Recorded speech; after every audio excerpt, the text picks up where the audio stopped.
بسم اللہ الرحمن الرحیم۔ تمام حمد و صلاح کے لیے ہے جس کی مدح تک بولنے والوں کی رسائی نہیں، جس کی نعمتوں کو گننے والے گن نہیں سکتے، نہ کوشش کرنے والے اس کا حق ادا کر سکتے ہیں،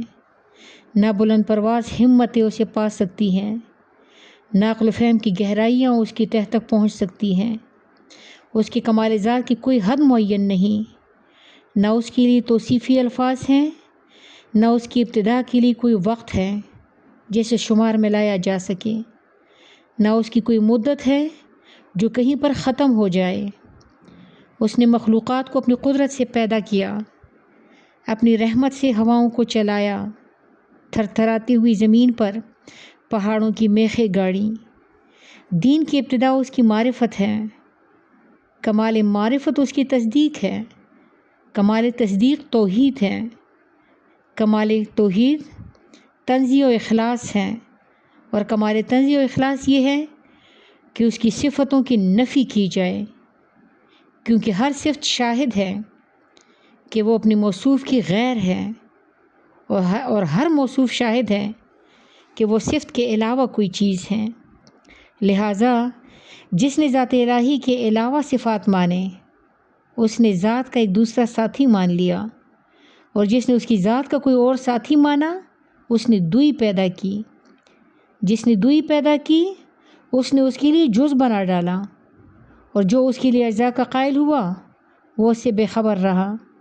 اور جو اس سے بے خبر رہا اس نے اسے قابل اشارہ سمجھ لیا، اور جس نے اسے قابل اشارہ سمجھ لیا اس نے اس کی حد بندی کر دی، اور جو اسے محدود سمجھا وہ اسے دوسری چیزوں ہی کی قطار میں لے آیا۔ جس نے یہ کہا کہ وہ کس چیز میں ہے، اس نے اسے کسی شے کے ضمن میں فرض کر لیا، اور جس نے یہ کہا کہ وہ کس چیز پر ہے، اس نے اور جگہیں اس سے خالی سمجھ لیں۔ وہ ہے، ہوا نہیں، موجود ہے مگر عدم سے وجود میں نہیں آیا، وہ ہر شے کے ساتھ ہے، نہ جسمانی اتصال کی طرح وہ ہر چیز سے علیحدہ ہے، نہ جسمانی دوری کے طور پہ۔ وہ فاعل ہے لیکن حرکات و آلات کا محتاج نہیں۔ وہ اس وقت بھی دیکھنے والا تھا جب کہ مخلوقات میں کوئی چیز دکھائی دینے والی نہیں تھی۔ وہ یگانہ ہے، اس لیے کہ اس کا کوئی ساتھی ہی نہیں ہے کہ جس سے وہ مانوس ہو اور اسے کھو کر پریشان ہو جائے۔ اس نے پہل خلق کو ایجاد کیا، بغیر کسی فکر کی جولانی کے اور بغیر کسی تجربہ کے جس سے فائدہ اٹھانے کی اسی ضرورت پڑی ہو، اور بغیر کسی حرکت کے جس سے اس نے پیدا کیا ہو، اور بغیر کسی ولولہ اور جوش کے جس سے وہ بےتاب ہوا ہو۔ ہر چیز کو اس کے وقت کے حوالے کیا، بے جوڑ چیزوں میں توازن اور ہم آہنگی پیدا کی، ہر چیز کو جداگانہ طبیعت اور مزاج کا حامل بنایا، اور ان طبیعتوں کے لیے مناسب صورتیں ضروری قرار دیں۔ وہ ان چیزوں کو ان کے وجود میں آنے سے پہلے جانتا تھا، ان کی حدود نہایت پر احاطہ کیے ہوئے تھا، اور ان کی نفوس اور اعضاء کو پہچانتا تھا۔ پھر یہ کہ اس نے کشادہ فضا، وسیع اطراف و اکناف اور خلا کے وسعتیں تخلیق کیں، اور اس میں ایسا پانی بہایا جس کی دریائے مواج کی لہریں طوفانی اور بحر ذخار کی موجیں تہ بتہ تھیں۔ اسے تیز ہوا اور تند آندھی کے پشت پر لادا، پھر اسے پانی کے پلٹانے کو حکم دیا، اور اسے اس کے پابند رکھنے پر قابو دیا، اور اسے پانی کی سرحد سے ملا دیا۔ اس کے نیچے ہوا دور تک پھیلی ہوئی تھی اور اوپر پانی ٹھاٹے مار رہا تھا۔ پھر اللہ سبحانہ نے اس پانی کے اندر ایک ہوا خلق کی جس کا چلنا بانجھ تھا، اور اسے اس کے مرکز پر قرار رکھا، اس کے جھونکے تیز کر دیے، اور اس کی چلنے کی جگہ دور دراز تک پھیلا دی۔ پھر اس ہوا کو مامور کیا کہ وہ پانی کے ذخیرے کو تھپیڑے دے اور بحر بے کراں کی موجوں کو اچھالے۔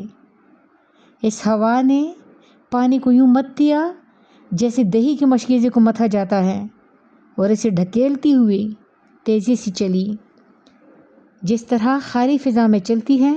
اور پانی کے ابتدائی حصے کو آخری حصے پر اور ٹھہرے ہوئے کو چلتے ہوئے پانی پر پلٹانے لگی، یہاں تک کہ اس متلاطم پانی کی سطح بلند ہو گئی اور وہ تہ بتہ پانی جھاگ دینے لگا۔ اللہ نے وہ جھاگ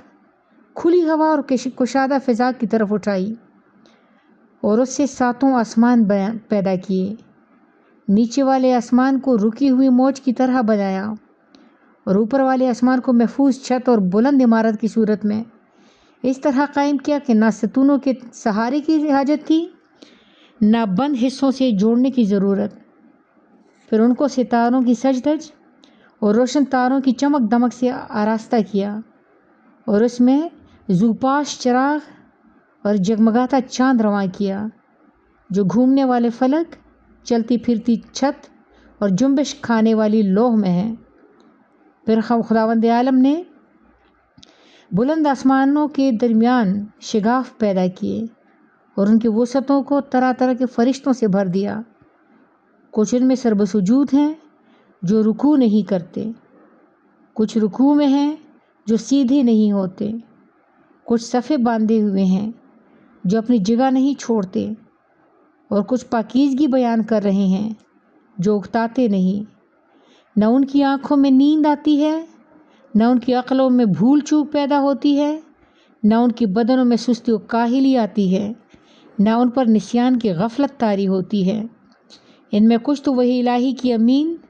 ان کے رسولوں کی طرف پیغام رسانی کے لیے زبان حق اور اس کے قطعی فیصلوں اور فرمانوں کو لے کر آنے جانے والے ہیں، کچھ ان کے بندوں کے نگہبان اور جنت کے دروازوں کے پاسبان ہیں، کچھ وہ ہیں جن کے قدم زمین کی تہ میں جمے ہوئے ہیں اور ان کے پہلو اطراف عالم سے بھی آگے بڑھ گئے ہیں۔ ان کے شانے عرش کے پایوں سے میل کھاتے ہیں، عرش کے سامنے ان کی آنکھیں جھکی ہوئی ہیں اور ان کے نیچے اپنے پروں میں لپٹے ہوئے ہیں، اور ان میں اور دوسری مخلوق میں عزت کے حجاب اور قدرت کے سراپردے حائل ہیں۔ وہ شکل صورت کے ساتھ اپنے رب کا تصور نہیں کرتے، نہ ان پر مخلوق کی صفت طاری ہوتی ہیں، نہ اسے محل و مکان میں گھرا ہوا سمجھتے ہیں، نہ اشیاء و نظائر سے ان کی طرف اشارہ کرتے ہیں۔ آدم علیہ السلام کی تخلیق کے بارے میں فرماتے ہیں، پھر اللہ نے سخت و نرم اور شیریں و شورزار زمین سے مٹی جمع کی، اسے پانی سے اتنا بھگویا کہ وہ صاف ہو کر نتھر گئی، اور تری سے اتنا گوندا کہ اس میں لس پیدا ہو گیا۔ اس سے ایک ایسی صورت بنائی جس میں موڑ ہیں اور جوڑ اعضاء اور مختلف حصے، اسے یہاں تک سکھایا کہ وہ خود تھم سکی، اور اتنا سخت کیا کہ وہ کھنکھنانے لگی۔ ایک وقت معین اور مدت معلوم تک اسے یوں ہی رہنے دیا، پھر اس میں روح پھونکی تو وہ ایسے انسان کی صورت میں کھڑی ہو گئی جو قوائے ذہنی کو حرکت دینے والا، فکری حرکات سے تصرف کرنے والا، اعضاء و جوارح سے خدمت لینے والا اور ہاتھ پیروں کو چلانے والا ہے، اور ایسی شناخت کا مالک ہے جسے حق و باطل میں تمیز کرتا ہے اور مختلف مزوں، بوؤں، رنگوں اور جنسوں میں فرق کرتا ہے۔ خود رنگا رنگ کی مٹی اور ملتی جلتی موافق چیزوں اور مخالف ضدوں اور متضاد خلطوں سے اس کا خمیر ہوا ہے، یعنی گرمی، سردی، تری، خشکی کا پیکر۔ پھر اللہ نے فرشتوں سے چاہا کہ وہ اس کی سونپی ہوئی ودیعت ادا کرے اور اس کے پیمان وصیت کو پورا کرے، جو سجدہ آدم کے حکم کو تسلیم کرنے اور اس کی بزرگی کے سامنے تواضع اور فروتنی کے لیے تھا۔ اس لیے اللہ نے کہا کہ آدم کو سجدہ کرو۔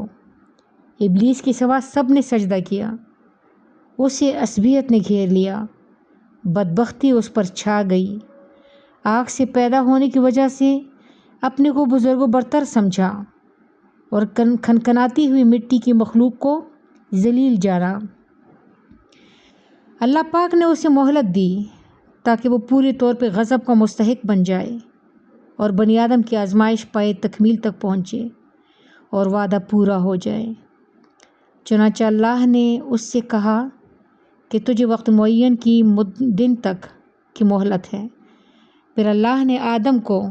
ایسے گھر میں ٹھہرایا جہاں اس کی زندگی کو خوشگوار رکھا، انہیں شیطان اور اس کی عداوت سے بھی ہوشیار کر دیا، لیکن ان کے دشمن نے ان کی جنت میں ٹھہرنے اور نیکوکاروں میں مل جل کر رہنے پر حسد کیا اور آخر کار انہیں فریب دے دیا۔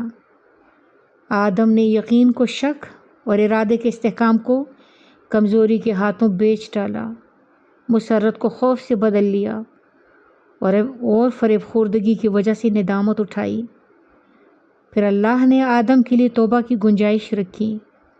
انہیں رحمت کے کلمے سکھائے، جنت میں دوبارہ پہنچانے کا ان سے وعدہ کیا اور انہیں دار ابتلاء و محل افزائش نسل میں اتار دیا۔ اللہ سبحانہ نے اس کی اولاد سے انبیاء چنے،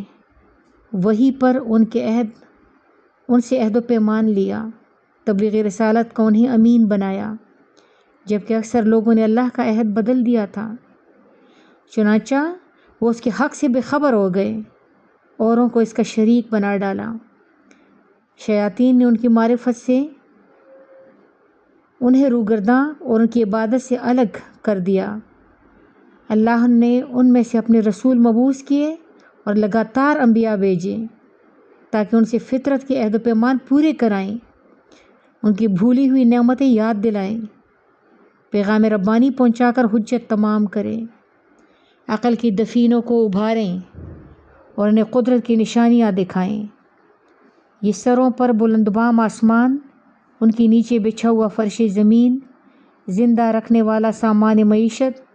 فنا کرنے والی اجلیں، بوڑھا کر دینے والی بیماریاں اور پے در پے آنے والے حادثے۔ اللہ سبحانہ نے اپنے مخلوق کو بغیر کسی فرستادہ پیغمبر یا آسمانی کتاب یا دلیل قطعی پر یا طریق روشن کی کبھی یوں ہی نہیں چھوڑا۔ ایسے رسول جنہیں تعداد کی کمی اور جھٹلانے والوں کی کثرت درماندہ و عاجز نہیں کرتی تھی، ان میں کوئی سابق تھا جس نے بعد میں آنے والے کا نام و نشان بتایا، کوئی بعد میں آیا جسے پہلا پہنچوا چکا تھا۔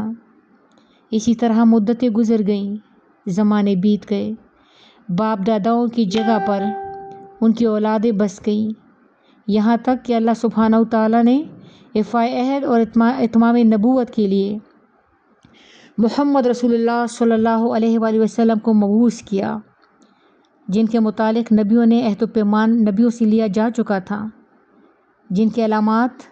مشہور محل ولادت مبارک مسعود تھا۔ اس وقت زمین پر بسنے والوں کے مسلک جدا جدا، خواہشیں متفرق و پراگندہ اور راہیں الگ الگ تھیں، یوں کہ کچھ اللہ کو مخلوق سے تشبیہ دیتے،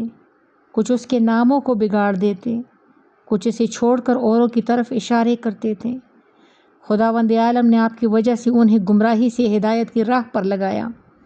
اور آپ صلی اللہ علیہ وآلہ وسلم کے وجود سے انہیں جہالت سے چھڑایا۔ پھر اللہ سبحانہ نے محمد رسول اللہ صلی اللہ علیہ وسلم کو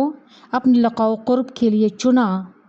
اپنے خاص انعامات آپ کے لیے پسند فرمائے اور دار دنیا کے بود و باش سے آپ کو بلند تر سمجھا اور زحمتوں سے گھری ہوئی جگہ سے آپ کے رخ کو موڑا اور دنیا سے باعزت آپ کو اٹھا لیا۔ حضرت تم میں اسی طرح کی چیز چھوڑ گئے جو انبیاء اپنی امتوں میں چھوڑتے چلے آئے تھے، اس لیے کہ وہ طریق واضح ہو، نشان محکم قائم کیے بغیر یوں ہی بے قید و بند انہیں نہیں چھوڑتے تھے۔ پیغمبر نے تمہارے پروردگار کی کتاب تم میں چھوڑی ہے، اس حالت میں کہ انہوں نے کتاب کے حلال و حرام، واجبات و مستحبات، ناسخ و منسوخ، رخص و عزائم، خاص و عام، عبر و امثال، مقید و مطلق، محکم و متشابہ کو واضح طور سے بیان کر دیا، مجمل آیتوں کی تفسیر کر دی، اس کی گتھیوں کو سلجھا دیا۔ اس میں کچھ آیتیں وہ ہیں جن کے جاننے کی پابندی عائد کی گئی اور کچھ وہ ہیں کہ اگر اس کے بندے اسے ناواقف رہے تو مضائقہ نہیں۔ کچھ احکام ایسے ہیں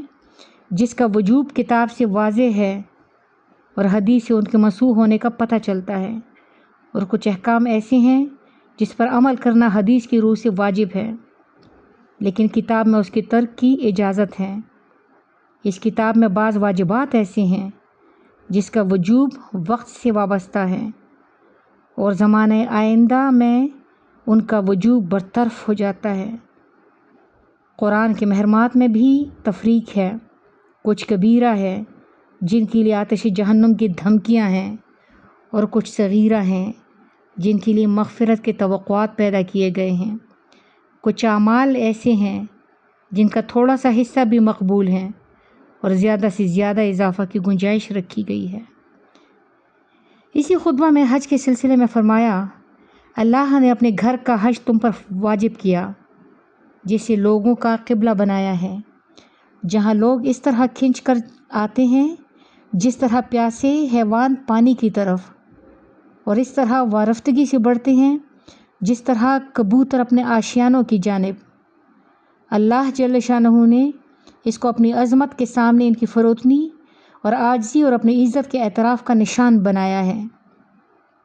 اس نے اپنے مخلوق میں سے سننے والے لوگ چن لیے جنہوں نے اس کی آواز پر لبیک کہی اور اس کے کلام کی تصدیق کی۔ وہ انبیاء کے جگہوں پر ٹھہرے، عرش پر طواف کرنے والے فرشتوں سے شباہت اختیار کی۔ وہ اپنی عبادت کی تجارت گاہ میں منفتوں کو سمیٹتے ہیں اور اس کی عبادت گاہ مغفرت کی طرف بڑھتے ہیں۔ اللہ سبحانہ نے اس گھر کو اسلام کا نشان، پناہ چاہنے والوں کے لیے حرم بنایا ہے۔ اس کا حج فرض اور اس کی ادائیگی حق کو واجب کیا ہے اور اس کی طرف راہنوردی فرض کر دی ہے۔ چنانچہ اللہ نے قرآن مجید میں فرمایا کہ اللہ کا واجب الادا حق لوگوں پر یہ ہے کہ وہ خانہ کعبہ کا حج کریں جنہیں وہاں تک پہنچنے کی استطاعت ہو، اور جس نے کفر کیا تو جان لے کہ اللہ سارے جہان سے بے نیاز ہے۔